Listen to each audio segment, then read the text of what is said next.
तो वो दुखी हो जाते हैं।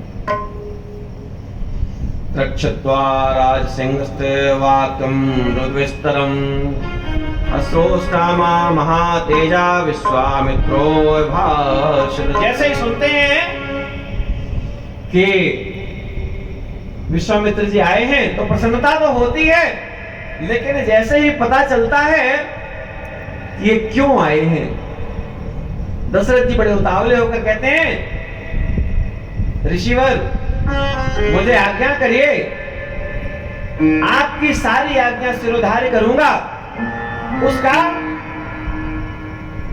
प्रत्येक शब्द से पालन करूंगा। और जब विश्वामित्र जी ने कहा कि हम तो राजकुमार को लेने आए हैं, कारण क्या कारण है ऋषिवर, कारण बताएं। उन्होंने कारण बताया कि हम अति पवित्र यज्ञ कर रहे हैं। किसके लिए यज्ञ करते हैं ऋषि मुनि? लोक मंगल के लिए। कोई भी ऋषि मुनि लोक मंगल के लिए ही यज्ञ करते हैं।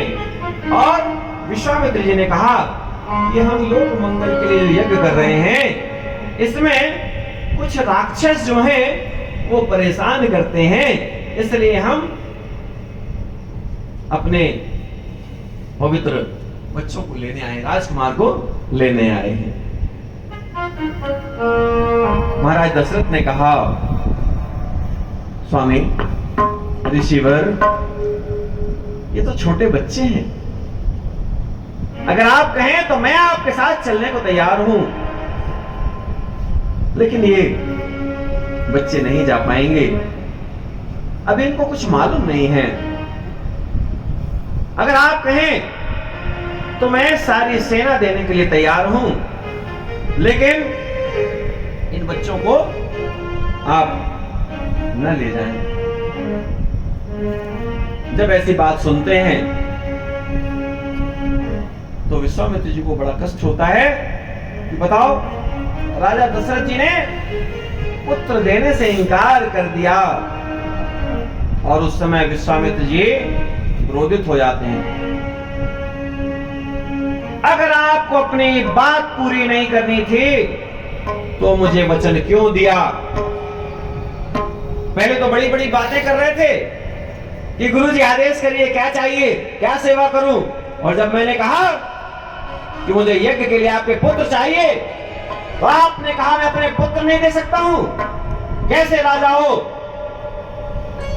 तुम्हारे खानदान में सब लोग बोलते हैं इनके खानदान में जो है कोई बात नहीं कटती है, ये बात के पक्के हैं।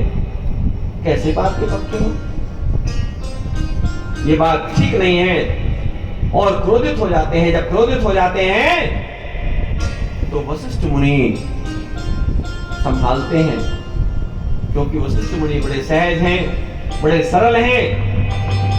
वशिष्ठ मुनि ने कहा, राजन, अपने पुत्रों को ऋषि विश्वामित्र जी को दे देने में ही आपकी भलाई है। अगर आप उनकी आज्ञा का पालन नहीं करते हैं तो निश्चित मानिए वो यज्ञ तो जब होगा नहीं होगा, लेकिन यहां अयोध्या नगरी में कुछ गड़बड़ जरूर हो जाएगा। जब बात समझ में आई गुरुदेव की, तब उन्होंने कहा, ठीक है गुरुदेव, जैसी आपकी आज्ञा। और उन्होंने समझा दिया। राजा दशरथ जी ने जो है स्वस्ति वाचन किया। हमारे आचार्य जी बड़ा बढ़िया स्वस्ति वाचन करते हैं, माइक तो उनको बढ़िया स्वस्ति वाचन हमारे आचार्य जी करेंगे।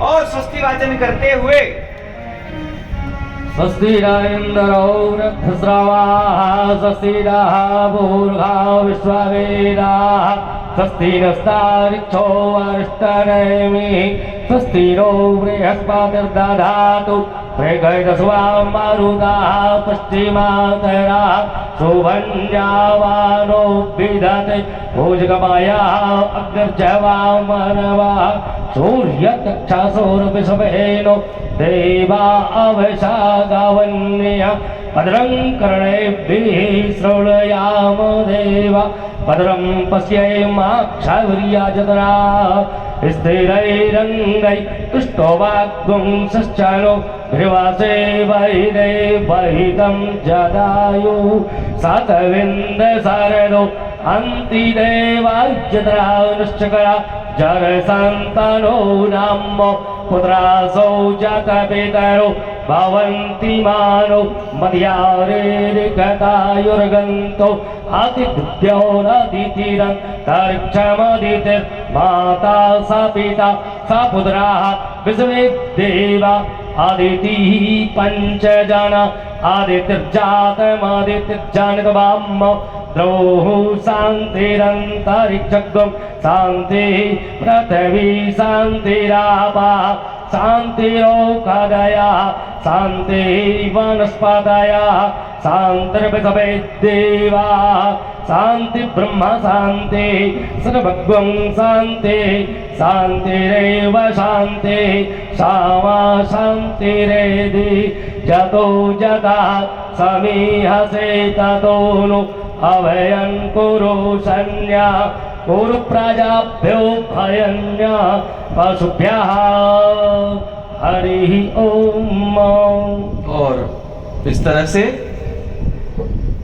दशरथ जी ने स्वस्ति वाचन पूर्वक राम लक्ष्मण को मुनि के साथ भेजने का संकल्प लिया। तथा वसिष्ठे ब्रवति राजा दशरथ स्वयं सहस्रवदनो राम